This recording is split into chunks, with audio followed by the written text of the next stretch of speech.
आज हम lecture number 8 exercise number 15.2 optional पे पहुंच चुके हैं। ठीक है जी, इसका एक क्वेश्चन हमने इससे पहले लेक्चर नंबर 7 में डिस्कस कर लिया था। तो आज हम 4 क्वेश्चन डिस्कस करेंगे।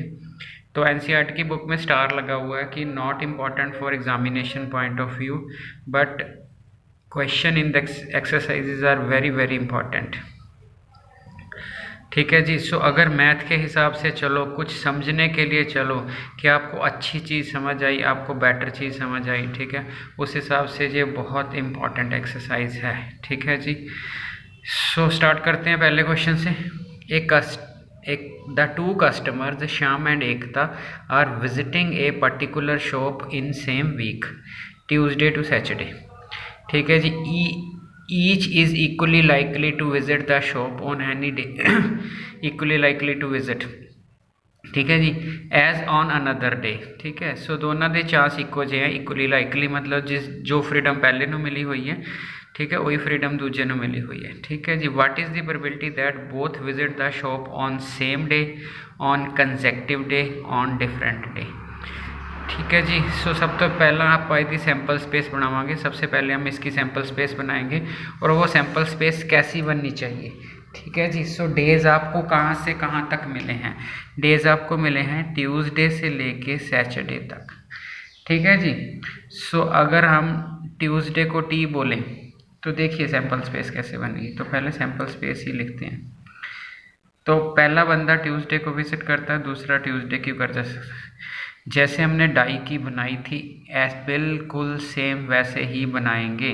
सो पहले बंदे का ट्यूसडे ले लिया, दूसरे का ट्यूसडे भी हो सकता है, दूसरे का वेडनेसडे भी हो सकता है, दूसरे का थर्सडे भी हो सकता है, दूसरे का थर्सडे के आगे फ्राइडे भी हो सकता है और उसका सैटरडे भी हो सकता है। जब हमने डाई लिखी थी तो लिखते थे पहले 1 के साथ 1 भी हो सकता है, 2 भी हो सकता है, 3 भी हो सकता है, 4 भी हो सकता है। ऐसे ही हम लिख रहे हैं। तो पहले का ट्यूसडे है तो दूसरे का ट्यूसडे भी हो सकता है, दूसरा मतलब ट्यूसडे को विजिट कर सकता है, वेडनेसडे को कर सकता है, थर्सडे को कर सकता है। अब ये पहली लाइन बन गई। अगर ये पहले वाला वेडनेसडे को करे फिर सारी लाइन रिपीट हो जाएगी। वेडनेसडे वेडनेसडे हो जाएगा, वेडनेसडे के साथ थर्सडे हो जाएगा, वेडनेसडे के साथ फ्राइडे हो जाएगा। ठीक है जी। और वेडनेसडे के साथ सैटरडे हो जाएगा। ये एक पॉसिबिलिटी और बन गई। इसके आगे फिर अगर पहला थर्सडे को है, थर्सडे के साथ ये भी हो सकता है, ट्यूसडे भी हो सकता है। थर्सडे के अगर आपने सैंपल स्पेस लिख ली ना तो आपका क्वेश्चन हो गया। थर्सडे के साथ थर्सडे भी हो सकता है। ठीक है जी। थर्सडे के साथ फ्राइडे भी हो सकता है, थर्सडे के साथ सैटरडे भी हो सकता है। अब ये फ्राइडे हो सकता है, फ्राइडे के साथ ट्यूसडे, फ्राइडे के साथ वेडनेसडे, फ्राइडे के साथ थर्सडे, फ्राइडे के साथ फ्राइडे, फ्राइडे के साथ तो सैटरडे के साथ ट्यूसडे, सैटरडे के साथ वेडनेसडे, सैटरडे के साथ थर्सडे, सैटरडे के साथ फ्राइडे, सैटरडे के साथ सैटरडे। सो ऐसी पॉसिबिलिटीज़ हैं। ठीक है जी। सो सैंपल स्पेस में नंबर ऑफ एलिमेंट्स कितने हो गए? एक लाइन में 5 है और 5 लाइंस बनी है। तो टोटल केसेस कितने हो गए अपने पास? टोटल केसेस हो गए 25। बस अगर आप ये समझ गए तो आपको क्वेश्चन समझ आ गया। अब देखिए पहला क्या है, they visit the same day. Same day का मतलब क्या हुआ? इस लाइन की सिमेट्री देखिए आप। सेम डे का मतलब क्या हुआ कि वो दोनों ट्यूसडे को विजिट कर सकते हैं, वेडनेसडे को विजिट कर सकते हैं, थर्सडे को विजिट। सो ये सेम डे वाली ऑप्शन है। तो अगर आप सेम डे की प्रोबेबिलिटी निकालना चाहते हैं,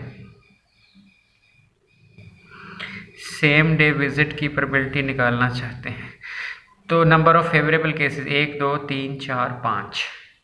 ठीक है जी। Total number of cases 25 and cancel out 1/5 is the probability. ठीक है जी। आपने सिर्फ समझना है, उतारने की ज़रूरत नहीं है। इस पीडीएफ का लिंक मैं डिस्क्रिप्शन में दे दूंगा, वहाँ से डाउनलोड कर लीजिएगा। ठीक है जी। उतारने की ज़रूरत नहीं है, सिर्फ समझने पे फोकस कीजिए। ठीक है। तो पहला वाला पार्ट हमने कर लिया। ठीक है जी। अब उसके बाद आ गया कंसेक्टिव डेज। कंसेक्टिव डेज का मतलब क्या होता है? कंसेक्टिव डेज का मतलब होता है कि लगातार। ठीक है जी। सो हम अगले पेज पे चले जाते हैं। ठीक है। सैंपल स्पेस को आगे रख लेते हैं क्योंकि इसकी ज़रूरत पड़ेगी। ठीक है जी। सो कंसेक्टिव डेज की बात हो रही है, कंसेक्टिव डेज। अब कंसेक्टिव डेज लिखो, कैसे लिखोते हैं? ट्यूसडे के साथ वेडनेसडे कंसेक्टिव है जी, वेडनेसडे के साथ थर्सडे कंसेक्टिव है, ठीक है जी। ट्यूसडे के साथ वेडनेसडे कंसेक्टिव हो गया जी हमारा, ठीक है जी। उसके बाद ध्यान से देखिएगा, ठीक है। कंसेक्टिव बोथ वेज हो सकते हैं। कंसेक्टिव मीन्स लगातार। अगर ट्यूसडे के साथ वेडनेसडे है तो वेडनेसडे के साथ ट्यूसडे, ऑर्डर नहीं हमने देखना।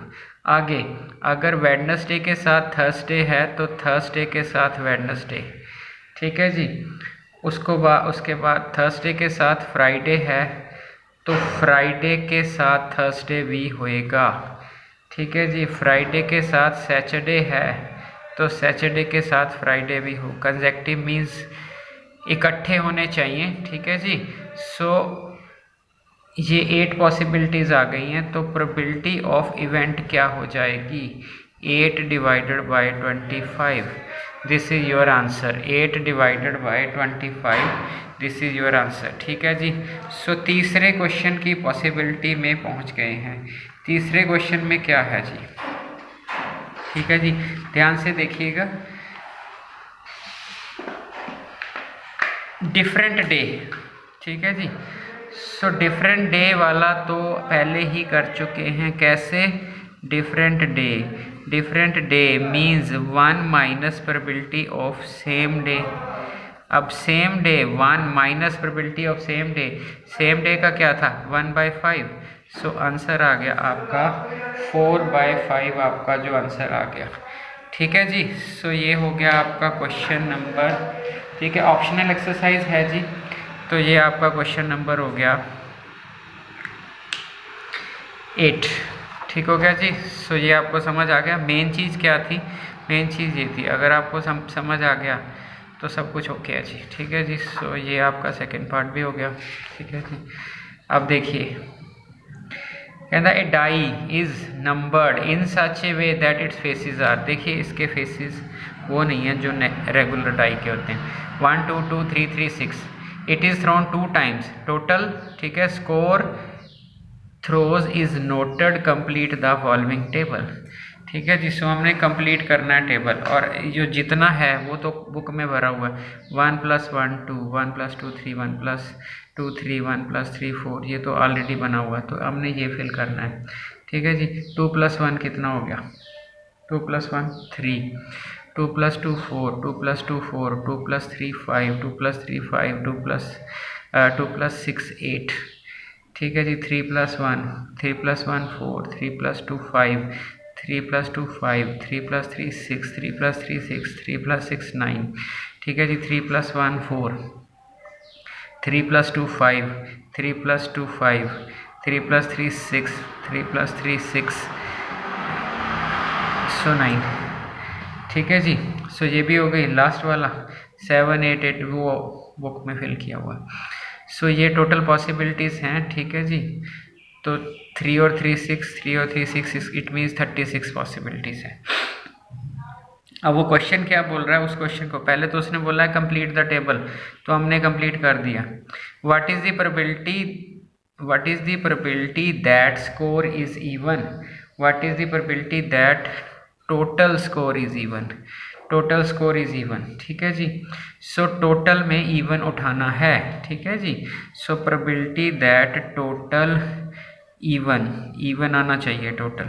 सो टोटल इवन, अगर आप इवन को हाईलाइट करो तो कितनी पॉसिबिलिटीज़ बनेगी? देखिए टोटल 2 3 4 5 6 7 8 9 10 11 12 13 14 15 16 17 18।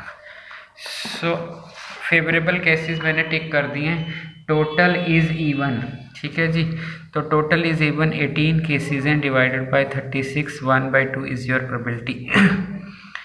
ठीक हो गया जी। आपको टेबल दिखाई दे रहा है, उस टेबल में से उठानी है प्रोबेबिलिटी, तो कोई बात नहीं, आराम से हो जाएगी, ठीक है जी। टोटल इज इवन, सारे इवन मैंने टिक कर दिए हैं, ठीक है जी। सो नेक्स्ट पेज पे चलें, ठीक है जी। सो आगे है जो क्वेश्चन हमारा, ठीक है, इस टेबल की ज़रूरत हमें पड़ेगी। तो ठीक है जी, तो आगे है टोटल इज 6, ठीक है जी। सो इस टेबल को ध्यान से देखना, टोटल इज 6। अब टोटल 6 करना है आपने, ठीक है जी। प्रोबेबिलिटी दैट टोटल 6, ठीक है जी। सो सेकंड पार्ट है, दे देखिए, सेकंड पार्ट है टोटल इज 6 और थर्ड पार्ट है टोटल इज एटलीस्ट 6, ठीक है जी। तो टोटल इज 6, ठीक है। कितने इवेंट्स हैं टोटल 6 की, ये देखिए, यहाँ पे फोकस कीजिए। This is the part where 6 occurs, बाकी तो कहीं पे नहीं है। It means it is 4 divided by 36 and 1/9 is your probability. ठीक हो गया जी। सो इवन नंबर अकर्स की हमने प्रोबेबिलिटी देख ली, ठीक है। 6 की हमने देख ली, टोटल इज एटलीस्ट 6। एटलीस्ट 6 का मतलब क्या होता है? एटलीस्ट 6 का मतलब होता है कम से कम 6, 7 हो सकता है, 8 हो सकता है, 9 हो सकता है, ठीक है, आगे जा सकते हैं। सो हमने एटलीस्ट 6 लेना है, ठीक है जी। टोटल एटलीस्ट 6, एटलीस्ट 6 में आपके पास क्या आएगा? देखिए 6 6 6, 4 बार तो 6 आ गया, आपको दिखाई दे रहा है। 6 के आगे 7 देखिए कितनी बार है, 1 बार, 2 बार, पूरे में देखिए तो 7 आ गया आपका 2 बार। 7 के बाद 8 की बारी आई है, ठीक है जी। सो 8 देखिए आपका कितनी बार आ रहा है, 1 2 1 2, सो 8 आपका 4 बार आ रहा है, 8 8 8 8, ठीक है जी। उसके बाद 9 की बारी आ गई, 9 आ गया 4 बारी, 1 2 3 4, सो ये हो गया आपका 9 9 9 9, ठीक है जी। 9 के बाद 12 आ रहा है, सो काउंट कर लीजिए। सो प्रोबेबिलिटी टोटल एटलीस्ट 6, ठीक है जी। सो काउंट कर लीजिए, काउंट करके देखो, ये 4 हो गए, ये 6 हो गए, 12 हो गए, ठीक है। 4 6 10 15, सो 15 डिवाइडेड बाय 36, इट इज़ 5 3 12, ठीक हो गया जी। सो ये आपका क्वेश्चन नंबर 4 फिनिश हो गया। सिर्फ टेबल पे फोकस करना है, क्वेश्चन आराम से हो जाएगा, ठीक हो गया जी। तो इसके आगे, ठीक है जी। A bag contain 5 red balls, a bag contain, ठीक है जी, 5 red balls some blue balls, 5 red balls and some blue balls है। If probability of drawing blue ball is double that of red ball, determine the number of blue balls in the bag. देखो a bag contain 5 red, so red का तो पता है ना आपको, red balls कितनी है? 5, ठीक है जी। उस तो बाद some blue balls, let number of blue balls कर लो x, तो टोटल कितनी हो गई है आपके पास? x + 5। Probability of drawing a blue ball is double that of red ball, ठीक है जी। So probability of blue ball की कितनी हो गई? Probability of blue ball, blue ball की कितनी है? ब्लू कितनी है जी आपके पास? x, टोटल कितनी है? Probability of red ball, red ball की कितनी है? रेड आपके पास कितनी है? 5, टोटल कितना है? x + 5। अब गिवन कंडीशन क्या है? Probability of blue ball is 2 times the probability of, ठीक है जी।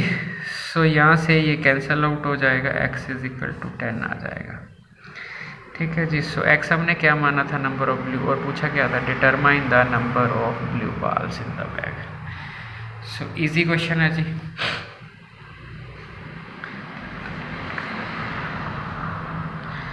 सो अब आगे देखिए जी क्वेश्चन क्या बोल रहा है, ठीक है। सो जी क्वेश्चन नंबर 3 बहुत अच्छा क्वेश्चन है, बहुत कुछ सिखा रहा है, ठीक है जी। क्वेश्चन नंबर 2 बहुत अच्छा क्वेश्चन है, बहुत कुछ सिखा रहा है। सो ध्यान से देखिएगा, ऑप्शनल पे स्टार लगा मत देखिएगा, ठीक है जी। सो आगे देखिएगा, a box contain 12 balls out of which x are black, ठीक है जी। 12 balls हैं, उसमें से x ब्लैक है। If 1 ball is drawn at random from the box, what is the probability that it will be black, ठीक है जी। So a bag contain 12 balls, ठीक है जी। सो अगर आप सोल्यूशन की बात करेंगे तो आपके पास 12 balls टोटल है, ठीक है जी। Out of which x are black. So black कितनी है, एक्स। ठीक है जी, टोटल आपको पता है, ब्लैक आपको पता है, इट मीन्स प्रोबेबिलिटी अगर आप ब्लैक की निकालना चाहते हो तो फेवरेबल बाय, ये तो इजी है। ठीक है जी, सो पहला पार्ट तो हो गया, what is the probability that it will be black. So what is the probability it will be black, बिल्कुल ओके हो गया। अब सेकंड पार्ट, इफ 6 मोर बाल्स, ठीक है, आर पुट इन बॉक्स। ठीक है जी, क्वेश्चन क्या कह रहा है, इफ 6 मोर, यहाँ पे ब्लैक है एनसीईआरटी में, if 6 more black balls are put in the box, probability of drawing ball is now double that of probability before. ठीक है जी, अब हमने 6 balls ऐड कर दी हैं, अब ध्यान से समझना, 6 balls हमने ऐड कर दी हैं, 6 ब्लैक balls ये हमने ऐड कर दी हैं, तो टोटल कितना हो गया जी, पहले 12 था, अब हो गया तो 12 प्लस एक्स। ब्लैक बॉल्स का टोटल कितना हो गया, टोटल ब्लैक बॉल्स कितनी हो गई, टोटल ब्लैक बॉल्स हो गई, पहले 6, पहले कितनी थी एक्स, अब उसमें 6 डाल दिया। सो प्रोबेबिलिटी क्या हो गई, x plus 6 divided by x plus 12। ठीक है जी, नहीं टोटल बॉल्स जो है हमारी, ठीक है, पहले हमारे पास कितनी थी, 12 थी ना, तो टोटल तो 6 ऐड किया है, तो यहाँ पे 6 हो जाएगा। ठीक है जी, टोटल 6 balls एडेड 12, ठीक है, सो 18 हो जाएगा यहाँ पे।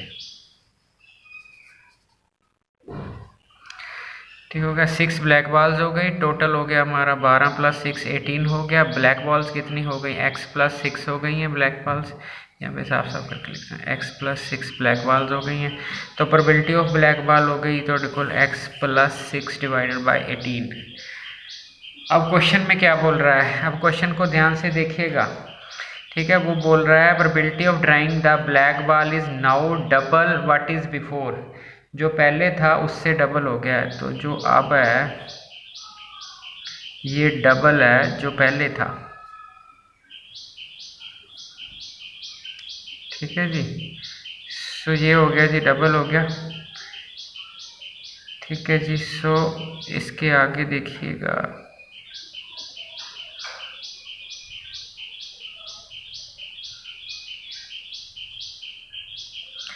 x प्लस, ध्यान से देखिएगा, कैंसिल हो गया जी 6। ठीक है जी, 6 आगे आ गया तो इथे आ गया तो इक्वल, ठीक है, ये क्या, so x plus 6 divided by 18 is equal to x by 6। नए पेज पे करते हैं।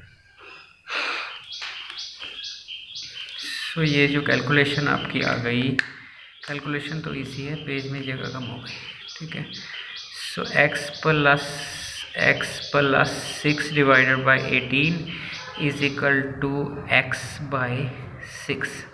अब ये कैंसिल हो जाएगी, यहाँ पे 3 आ जाएगा, it means 3x is equal to x plus 6, 2x equal to 6, x is equal to 3। ठीक हो गया जी, सो ये आपका हो गया x इक्वल टू 3। तो x हमने क्या वाला मांगा था, number of what it was before, find x। ठीक है जी, सो x की वैल्यू आपके पास 3 आ गई। सो 5th क्वेश्चन ऑलरेडी लेक्चर 7 में हमने डिस्कस कर लिया है, तो प्रोबेबिलिटी आपकी ख़त्म। ठीक है जी, सो थैंक यू।